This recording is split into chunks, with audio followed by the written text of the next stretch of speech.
죄 용서받은 자의 기쁨이라는 제목으로 말씀 전하도록 하겠습니다. 예수님을 믿고 하나님의 자녀가 된 그리스도인들에게는 이 믿음으로 살아가는 그 모습 가운데 이 증거가 어떤 증거가 있냐면 기쁨이 넘치는 증거가 나타납니다. 그러니까 예수 그리스도를 믿고 구원받은 하나님의 자녀들의 삶 가운데에는 항상 기쁨이 넘치게 되어 있다라는 것이죠.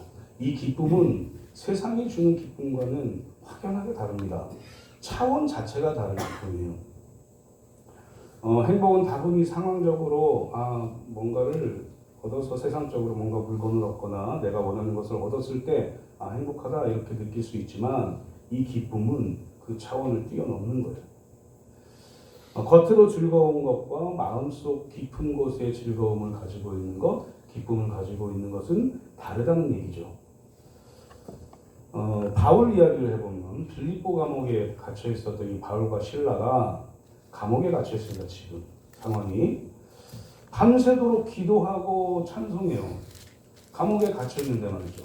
감옥에 갇혀 있는데 밤새 기도합니다. 밤새 찬송합니다. 하나님께 기도하고 찬송할 수 있는 힘은 하나님을 믿는 그런 하나님 구원받은 그리스도인이 된 기쁨 때문에 그렇다는 것이죠. 이렇게 하나님께 기도하고 찬송하고 기쁨으로 나아갈 때 감옥문이 열리고 지진이 일어나면서 감옥문이 열리고 옥중에서 나올 수가 있었다. 상당히 어떻게 이런 일이 있을 수 있지? 라고 생각할 수 있는 이적이 일어난 것이죠. 매를 맞고 갇혀있고 감옥에 이렇게 있었지만 이 바울과 실라의 마음속 영혼 깊은 곳에는 기쁨이 있었다는 거죠. 누구에게도 빼앗길 수 없는 기쁨입니다. 이 누구는 사람들의 유혹이 있지만 이 사람들의 유혹은 사탄이 가져다주는 유혹이에요. 그러니까 사탄이 아무리 빼앗으려고 해도 이 바울과 실라의 기쁨은 누구도 빼앗을 수 없는 그런 기쁨이었다. 그래서 너무나 기쁘기 때문에 감옥에서 매를 맞고 있는 상황에서도 갇혀 있는 상황에서도 기쁨으로 기도하며 찬송할 수 있었다라는 것을 이 빌립보 감옥에 갇혀 있는 이 바울과 실라를 보면서 알 수가 있는 것이죠. 이 기쁨은 어디서 나오느냐? 바울과 실라를 구원하신 예수 그리스도의 그 은혜에서 나오는 것이다 라는 사실입니다. 이 기쁨을 맛본 이 바울은 로마의 감옥에 갇혀 있을 때에도 기뻐합니다. 그 증거는 계속해서 복음을 전하고 많은 그리스도인들에게 기쁨의 편지를 보내는 데에서 알 수가 있죠. 옥중서신이라고 얘기하는 빌립보서 가운데에서도 골로새서 가운데에서도 너희들은 기뻐하라. 항상 기뻐하라. 이렇게 얘기를 하죠. 바울이. 그게 어디서 나오는 겁니까? 예수 그리스도를 믿고 구원받았기 때문에 너희들은 기뻐할 수밖에 없는 사람들이다 라고 사도 바울이 이야기하는 거예요. 그 복음은 사도 바울의 마음속에 항상 있었던 것이죠. 고린도후서 7장 4절 말씀에도 사도 바울은 뭐라고 이야기하냐면 모든 환난 가운데서도 위로가 가득하고 기쁨이 넘치는도다 라고 얘기하면서 자기의 상황이 지금 환난 속에 있고 많은 사람들이 푸대접하고 많은 사람들이 모략을 하고 이렇게 하고 있는 상황이지만 난 지금 기쁘다. 왜? 예수 그리스도가 나를 구원하셨고 성령 하나님이 지금 내 마음에 있기 때문에 기쁘다 라고 사도 바울이 이야기하는 겁니다. 그리고 마태복음 2장 10절에 보면 동방박사가 나옵니다. 이 동방박사들은 별을 보고 가요. 아무 어떤 상황적인 것도 뭐든 목표도 없지만 별을 보고 갑니다. 그리고 예수 그리스도를 만나요. 이 만났을 때 매우 크게 기뻐하고 기뻐했대요. 기쁨은 여기에서 나오는 것이죠. 기쁨의 근원이 무엇일까? 예수 그리스도입니다. 예수 그리스도를 만나면 기뻐집니다. 예수 그리스도를 만나면 우리가 죄 용서함을 받죠. 죄 용서함을 받으면 죄의 용서함을 받고 다시 태어난 것, 거듭나면 우리는 기뻐지는 거죠. 구원의 확신을 갖게 되면 기뻐지는 것입니다. 사랑하는 성도님들, 구원 받으셨습니까? 구원의 확신이 있으십니까? 기뻐하십시오. 내가 지금 상황이 어떻건, 내가 지금 어떤 어려운 문제에 있건 간에 기뻐하셔야 돼요. 왜요? 나를 구원하신 그 예수 그리스도 때문에요. 그러니 사랑하는 성도님들, 기쁨으로만 살아가시길 바랍니다. 하나님이 원하시는 거라고 믿어요. 우리가 신앙생활을 하는 이 모든 원동력은 예수 그리스도의 구원의 역사예요. 이 은혜는 그 누구도 주지 못하는 은혜입니다. 성도님들은 나는 그리스도인이다 라고 얘기할 때 뭘 생각하세요? 나는 그리스도인이다. 나는 그래서 유대인들처럼 선민사상으로 대단히 교만하고 나만 구원받았어 이렇게 생각하고 사십니까? 잘못된 신앙이에요.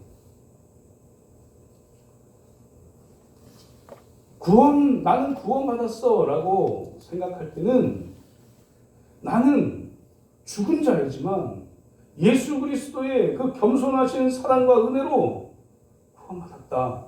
그러니 나도 겸손하게 살아야겠다. 그러니 나도 힘든 상황이지만 기쁨으로 겸손하게 하나님이 원하시는 일들을 행해야겠다. 라고 살아가는 게 진정한 그리스도인이고 진정한 신앙생활이라는 사실이죠. 그러니 사랑하는 성도님들, 기뻐하시기만 하십시오. 항상 기뻐하십시오. 항상 기뻐하셔야 됩니다.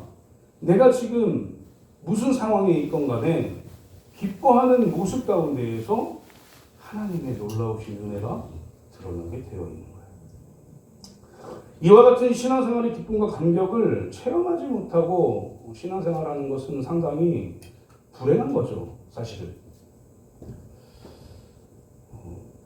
내가 이게 반대로 생각하면 이것을 체험하지 못하고, 이 기쁨을 체험하지 못하고 신앙생활을 한다? 라고 얘기하는 건 신앙생활이 아닌 거죠.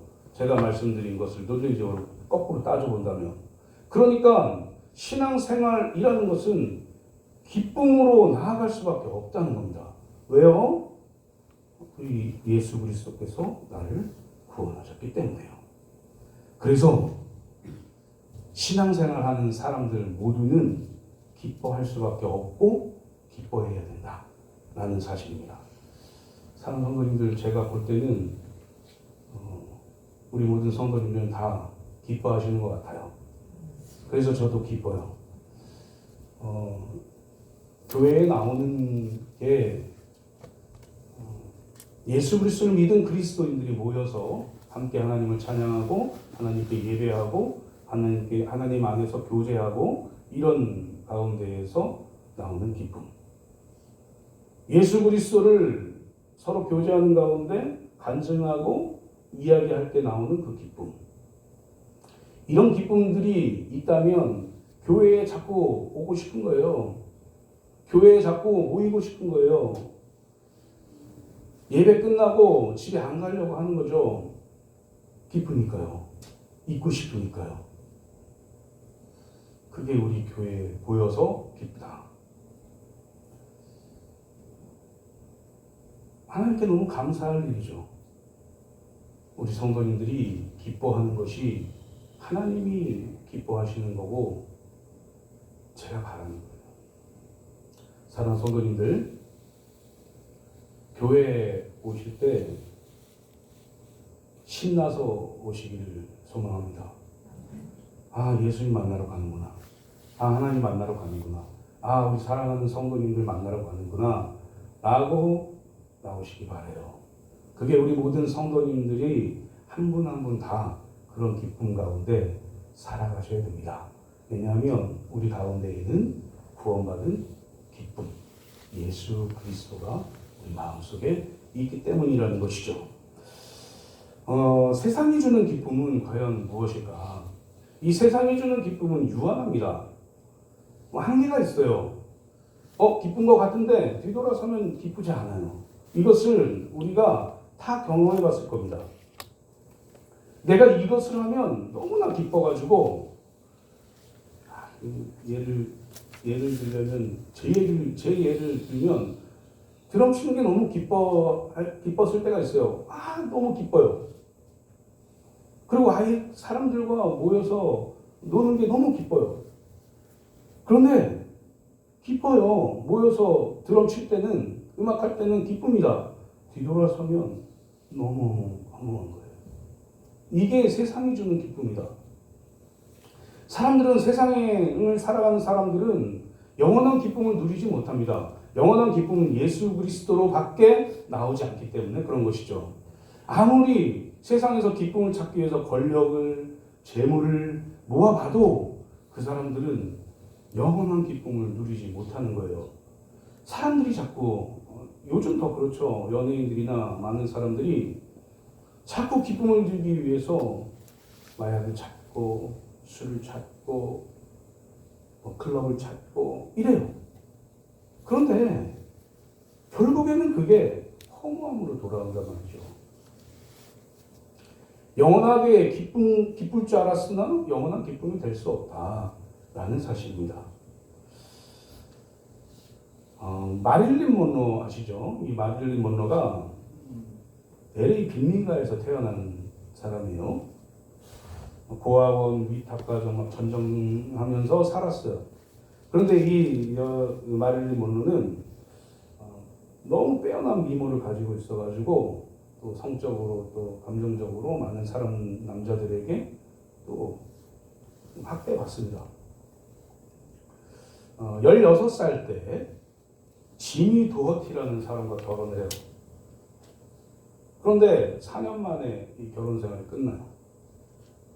또 생활비를 벌기 위해서 공장을 취직을 했는데 거기서 사진작가를 만나가지고 모델 활동을 시작합니다. 그리고 헐리우드에 진출하는 거예요. 마릴린 먼로가. 이 마릴린 먼로 본명은 노마젠 모튼슨이래요. 노마젠 모튼슨. 이 본명을 대신해서 마릴린 먼로라고 예명을 짓고 이 폭스사의 전속 배우자가 된 거예요.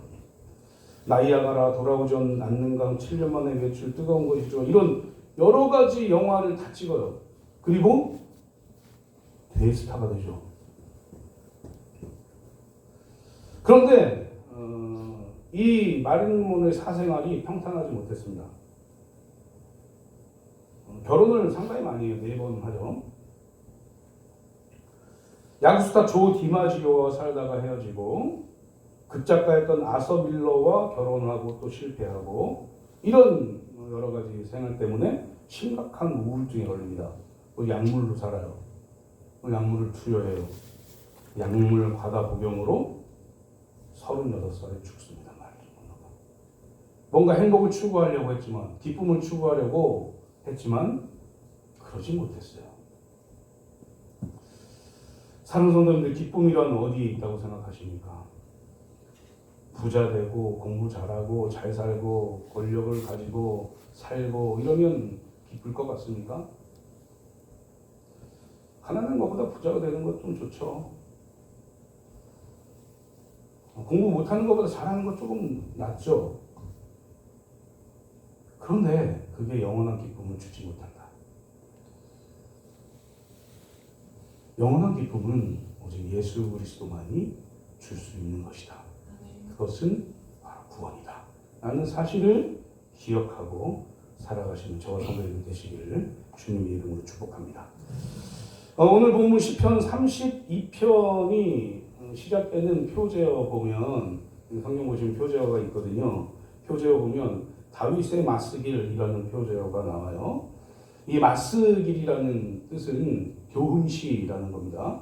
그러니까 사람들에게 교훈을 주기 위해서 쓰여진 시편이다라는 얘기죠. 오늘 본문은 주전 991년경 사건을 배경으로 하고 있어요. 우리가 아주 잘 아는 사건이에요.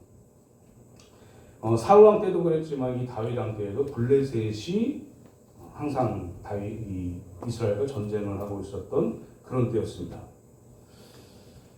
전쟁이 일어나죠. 계속해서 전쟁 상황에 있는 거예요, 블레셋과.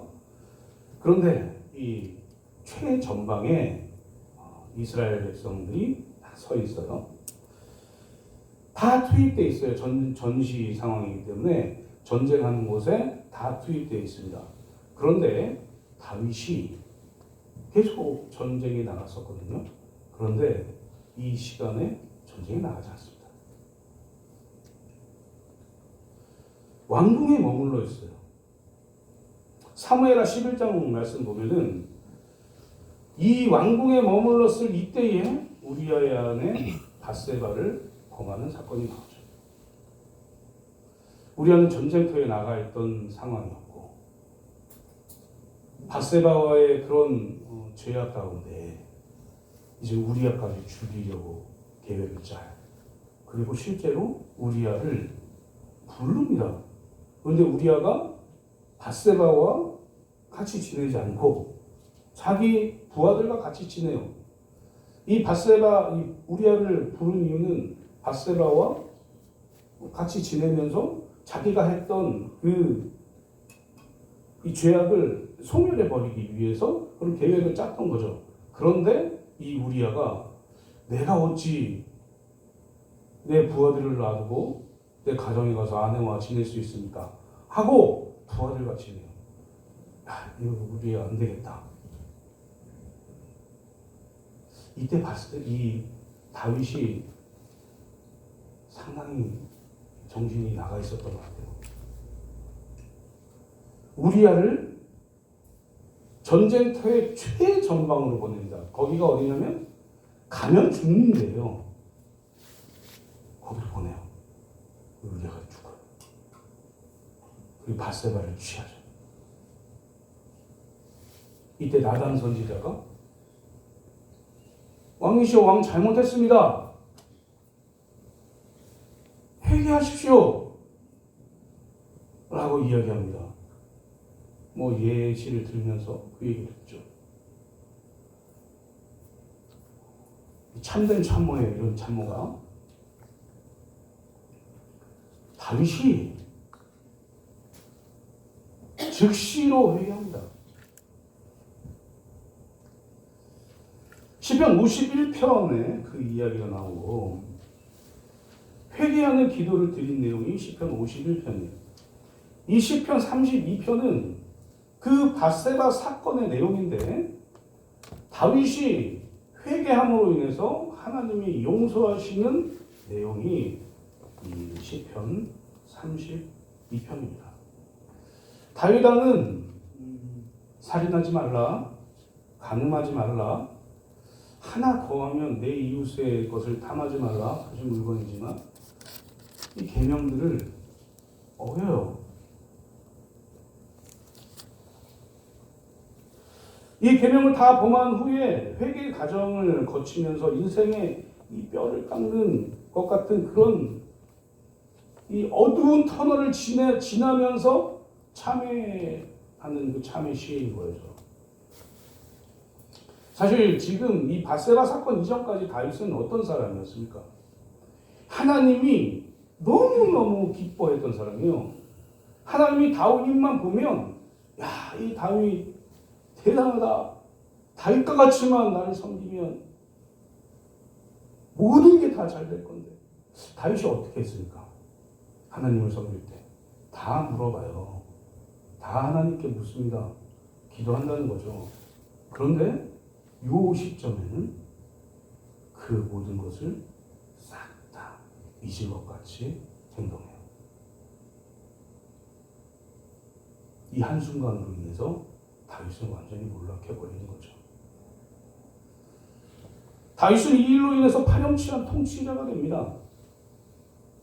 그러나 하나님 앞에서 철저하게 회개함으로 인해서 하나님의 용서를 또 체험하게 되는 것이죠.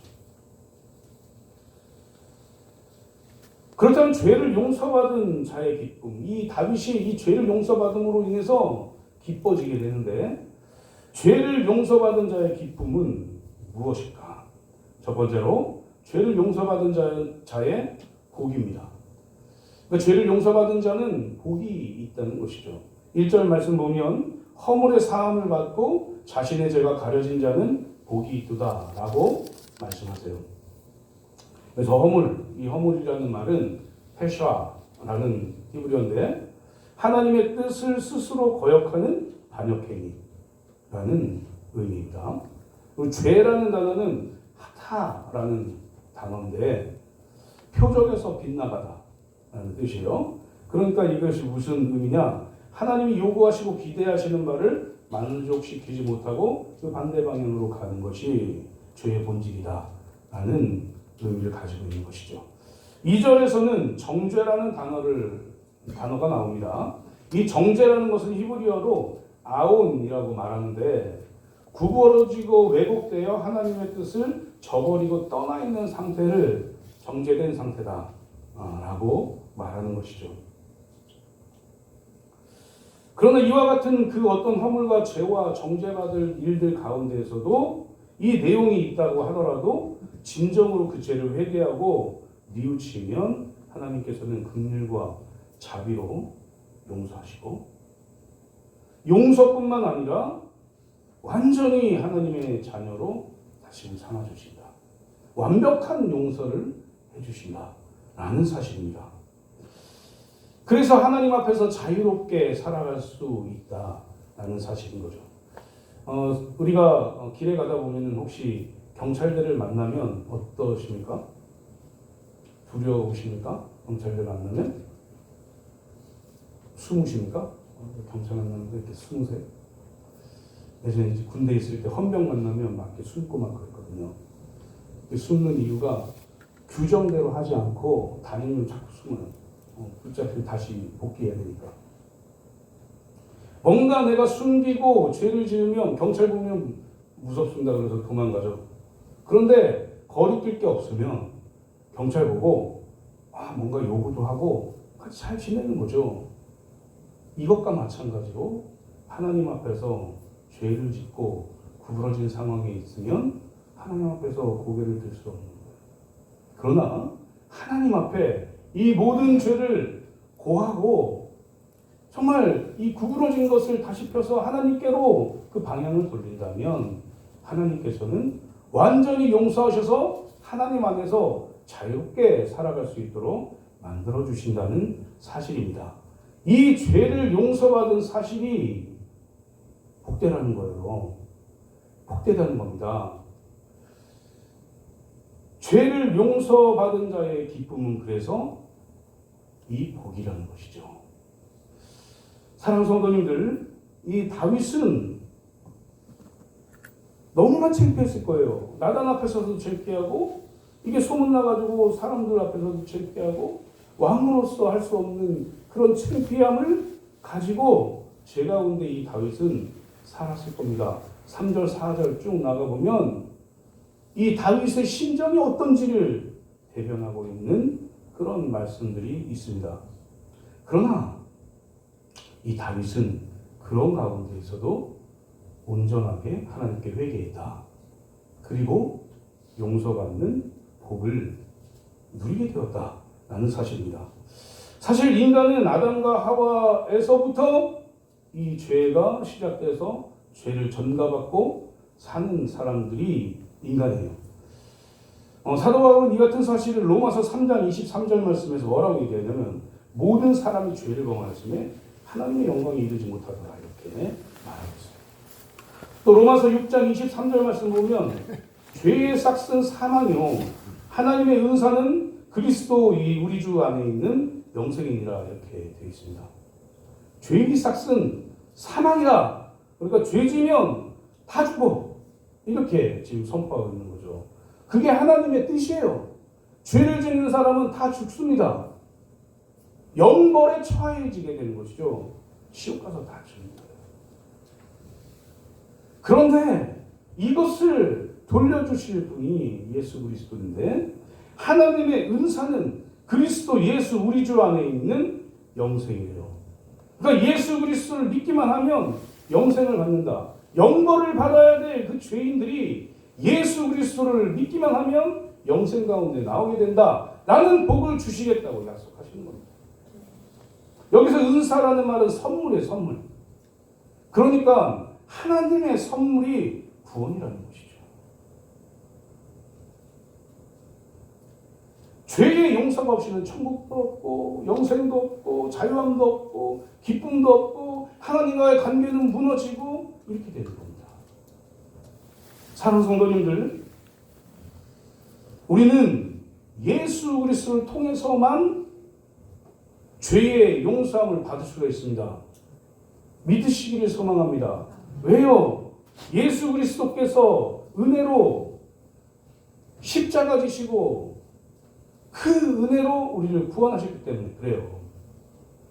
그래서 예수 그리스도를 믿는 우리는 죄인이지만 의인으로 칭함받아서 구원받는 그런 선물을 받았다라는 사실입니다. 그러니 우리가 짓는 죄가 있다면 즉시로 회개하셔야 돼요. 그리고 그 죄에서, 자범죄에서 자유함을 누리셔야 된다는 사실입니다. 사랑하는 성도님들, 죄 지은 거 있으시죠? 이 고백은 저의 고백이기도 합니다. 우리는 날마다 죄를 짓습니다. 매 순간 죄를 짓는 사람들도 있습니다. 예수 그리스도께서 이게 죄다라고 말씀하셨을 때는 마음으로 짓는 죄도 죄다라고 이야기를 해요. 마음으로 간음하면 그것도 간음죄다. 마음으로 살인하면 그것도 살인죄다. 마음으로 도둑질하면 그것도 도둑질이다 라고 예수님이 말씀하시죠. 그래서 우리는 많은 죄를 짓고 살아요. 그때 우리는 어떡합니까? 그 죄를 안고 하나님을 항상 피하면서 그렇게 죄인의 모습으로 살아갑니까? 아니면 그 어떤 죄라도 용서하시는 하나님께 고백하고 자유를 누리면서 살아가십니까? 사랑하는 성도님들, 죄를 고백하고 용서받는 것이 그것이 복이라는 사실을 기억하십시오. 그리고 그것을 통해서 우리는 기쁨을 누릴 수 있다라는 사실을 기억하시고, 용서받지 못할 죄는 한 가지밖에 없어요. 그 죄는 무엇이냐? 그 죄를 이야기하신 분이 김준곤 목사님이라는 소천하신 분인데, 예수 묵상이라는 책에서 그 용서받지 못할 죄, 그것에 대해서 말하고 있는데, 그것은 우리 대신 고통당하시고 죽으신 예수님을 거부하는 죄다, 이렇게 얘기하고 있어요. 회개되지 않는 죄인 거죠. 성령을 거스르는 죄인 거죠.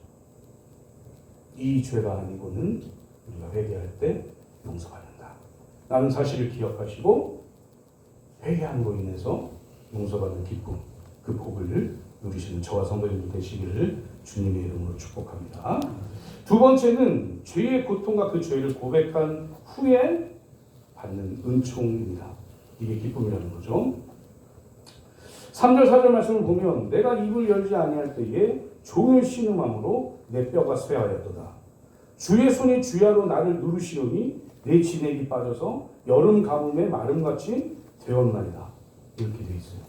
지금 이 밧세바를 범하고 우리아를 죽였던 그 죄가 하나님 앞에서 이렇다는 거예요. 하나님이 짓눌러서 내가 진액이 다 빠지는 것 같습니다. 하나님, 그 죄가 나를 아무것도 못하게 만들고 내 뼈가 사가지게 만들고 나로 하여금 하나님을 제대로 볼 수 없게 만듭니다 라고 고백합니다. 이 고통이 나에게 지금 있다 라고 하나님께 고백하는 것이죠. 사랑하는 성도님들, 죄 지을 때 어떤 마음이세요? 죄 짓고 난 이후에 어떤 마음으로 살아가십니까? 그래, 이 죄 이 정도면 나는 숨겨돼 라고 생각하고 살아가십니까?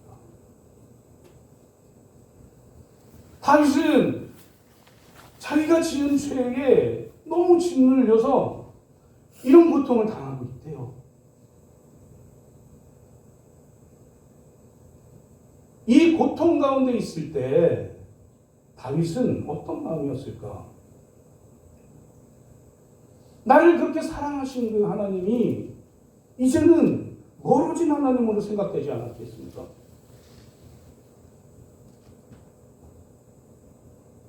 우리는 죄를 지었을 때 사실 고통 가운데 있어요. 왜요? 죄를 지으면요, 영벌에 처해지기 때문에. 우리는 가끔 착각할 때도 있어요. 내가 죄를 지고 죄인 줄 알면서 살아가는데 이것을 회개해야 되는데 회개하지 않아도 하나님이 알아서 그 죄를 용서해 주겠지라고 착각하면서 사는 그리스도인들도 있다고요.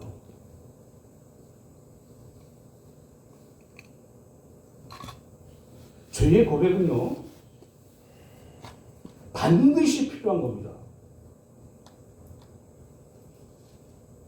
마음으로 믿고 입으로 시인할 때 그 죄가 용서받는 거예요. 사랑하는 성도님들, 예수 그리스도께서 하나님께서 우리의 죄를 용서하실 거라고 믿으십니까? 그러면 입으로 내 죄를 시인해서 용서받으십시오. 아무것도 안 하고 그냥 가만히 있는데 하나님이 용서하시지 않으세요. 이 다윗의 상황을 한번 보십시오. 너무 힘듭니다. 하나님, 죄의 고통이 너무 힘듭니다. 그래서 지금 내 상황이, 내 지금 지위가 왕이지만 하나님 앞에 고백합니다라고 나간 선지자 앞에서 고백하지 않습니까? 그랬더니 죄 용서를 받아요. 이게 은총인 거예요. 사랑하는 성도님들, 죄를 지으면요, 마음에 부담감이 있어요. 제가 계속 이야기하지만 죄를 지은 사람은 영벌을 받는 거예요. 하나님이 하나님의 심판대에서 심판하십니다. 그래서 그리스도인들은 죄 짓고 정말 기쁘게 살지 못하는 거예요. 그래서 세상 사람들은 우리가 생각하는 죄의 관점과 너무나 다르기 때문에 그들은 그냥 우리가 죄라고 생각하는 것들을 막 저지르고도 그냥 살아요. 잘못했다고 생각조차도 안 합니다. 그러나 그리스도인 달라야죠. 아무리 작은 죄라도 하나님이 심판하신다. 그래서 그리스도인들은 영생을 주신 그 하나님의 그 은사, 그 선물을 기대하면서 회개하면서 하나님과 자유를 누리면서 살기 위해서 나아가야 된다는 것이죠. 그렇게 회개할 때 하나님께서 용서하시는 은총을 부어주신다라는 사실을 기억하시고, 힘들고 어렵지만 완벽하게 용서하시는 그 하나님을 믿으심으로 나아가시는 저와 성도님들 되시기를 주님의 이름으로 축복합니다. 세 번째는 죄 사함의 체험과 기쁨의 간증을 한다라는 것이죠. 죄 용서받은 자들은 죄 사함의 체험과 기쁨의 간증을 한다라는 사실입니다. 8절 이하 말씀은 자신이 뼈를 깎는 것 같고 몸에서 진액이 빠져나가는 같은 고통 가운데에서 죄의 용서를 받고 자유와 기쁨을 회복한 이 다윗의 자신을 간증하고 있는 거예요. 10절 말씀에서 악인에게는 많은 슬픔이 있으나 여호와를 신뢰하는 자에게는 인자심이 두루리이다. 이렇게 두루리로다 이렇게 말합니다. 여기서 여호와를 신뢰하는 자, 이 자들은 11절에서 말하는 의인들입니다. 의인들. 우리가 알죠? 의인과 악인. 이것은 다시 말하면 의인과 죄인이라는 얘기죠. 의인들은 구원받아서 영생을 얻는 사람들이라고 말할 수 있어요.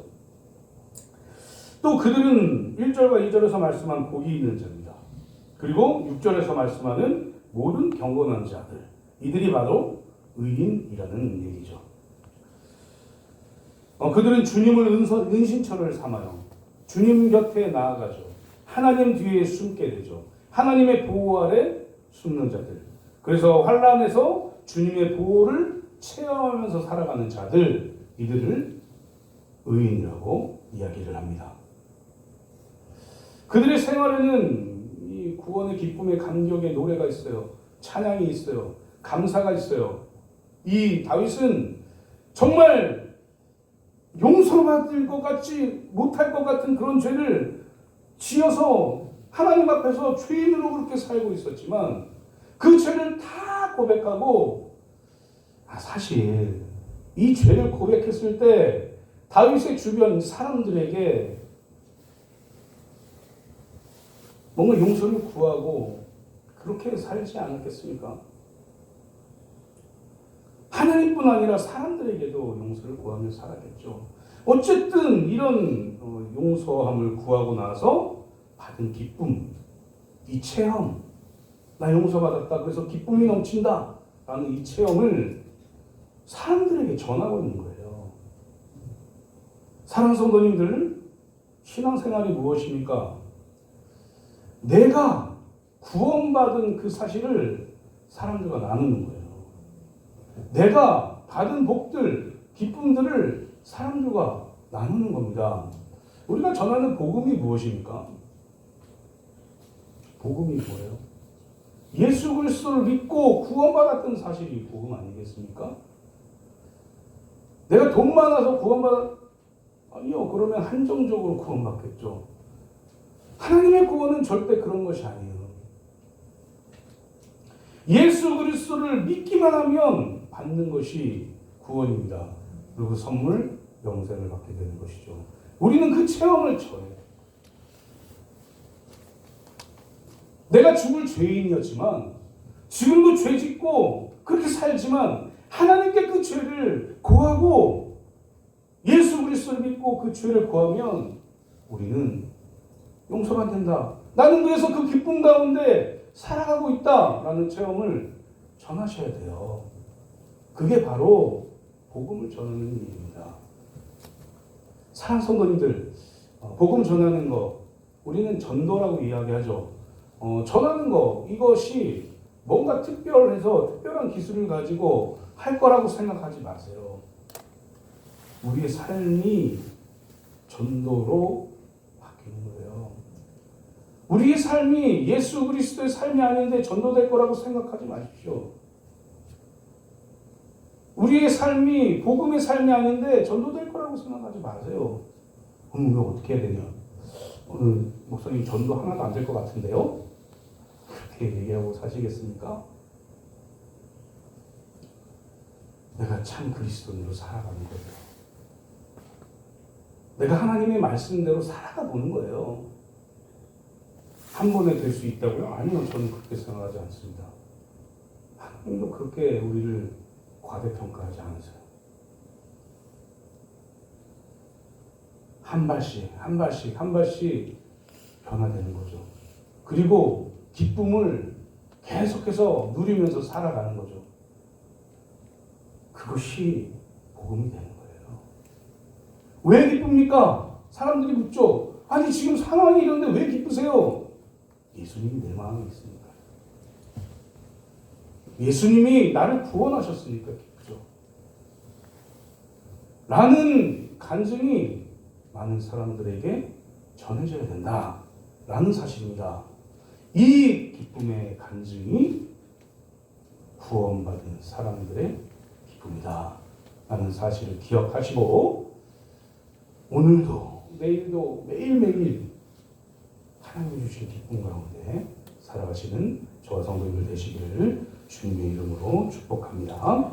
이제 말씀 맺도록 하겠습니다. 사랑하는 성도님들, 어떤 전도자가 길거리에서 전도하고 있었어요. 그런데 죄의 심각성, 하나님의 형벌, 또 심판 이런 것들을 그리고 죄사함의 축복, 은총 이런 것들에 대해서 막 말하면서 전도하고 있었어요. 근데 어떤 사람이 나타나가지고 그 죄의 무게가 도대체 몇 킬로입니까? 50킬로입니까? 100킬로입니까? 이렇게 물어봤습니다. 이 전도자가 뭐라고 얘기했냐면 죽은 사람에게는 100kg의 무거운 돌을 얹어놓아도 무게를 전혀 느끼지 못합니다. 오늘날 우리도 마찬가지입니다. 죄와 악의 무게를 느끼는 자란 하나님 앞에서 거듭난 자요 살아있는 자입니다. 산자만이 죄와 악의 무게를 느낄 수 있는 법입니다. 이렇게 말하면서 전도했다는 거예요. 사랑하는 성도님들, 우리는 살아있는 사람들입니다. 우리가 그 죄가 크다고 생각되건 작다고 생각되건 그 죄가 송탄같이 가벼운 죄라고 할지라도 그 죄가 우리에게 무게로 다가오는 것이 우리가 살아있는 것이고 우리가 그리스도인이라는 사실인 거라는 것을 기억하십시오. 그리고 그 죄를 하나님께 회개하십시오. 그래서 용서받아서 참된 그리스도인으로 기쁨으로 살아가시는 저와 성도님들 되시기를 주님의 이름으로 축복합니다. 이 시간에 우리 말씀 생각하면서 기도하도록 하겠습니다. 하나님, 우리가 죄를 짓고 또 그 죄 가운데에서 어두운 마음으로 살아갑니다. 극단적인 예로 오늘 시편 32편을 통해서 다윗이 밧세바를 범하고 우리아를 죽인 일을 우리가 봤지만 우리가 정말 살아있는 그리스도인이라면 솜털같이 가벼운 죄라도 우리에게는 무게로 느껴져야 되고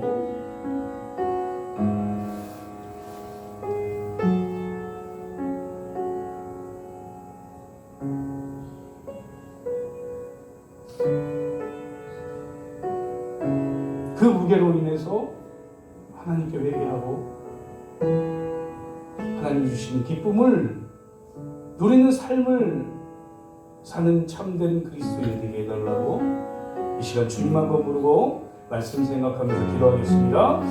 주여 아버지 감사합니다. 하나님 우리가 그리스도인이라고 말하면서 우리가 살아갑니다. 그리스도인 예수 그리스도 믿어 우리가 친한 마음으로 그런 자들인데 하나님 과연 우리가 우리는 모습으로 살아갑니다.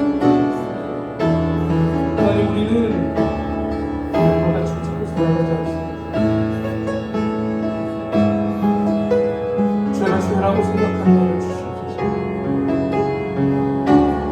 하나님 불법이 불법이라고 생각하는 나를 주시옵소서. 하나님 우리를 살리셨으니 살아있는 사람으로 살아가게 하여 주시옵소서. 그래서 살아있는 자 우리에게 닥친 그 죄가 무게로 느껴져 하나님께 회개하며 그 무게를 내려놓고 그 짐들을 내려놓고 하나님 앞에서 기쁨으로 하나님 안을 섬기며 그렇게 살아가는 우리 그리스도인들 우리 성도님들이 다 될 수 있도록 아버지 역사하여 주시고 그런 삶을 통해 우리를 통해서 많은 사람들이 하나님을 알고 예수 그리스도를 알고 그 기쁨이 어디서 나오는지를 명확히 알아 믿는 자들이 좀 많아질 수 있도록 하나님 도와주시고 우리를 통해서 우리의 삶을 통해서 예수 그리스도가 드러나는 삶이 성도님들의 삶이 될 수 있도록 역사하여 주시옵소서.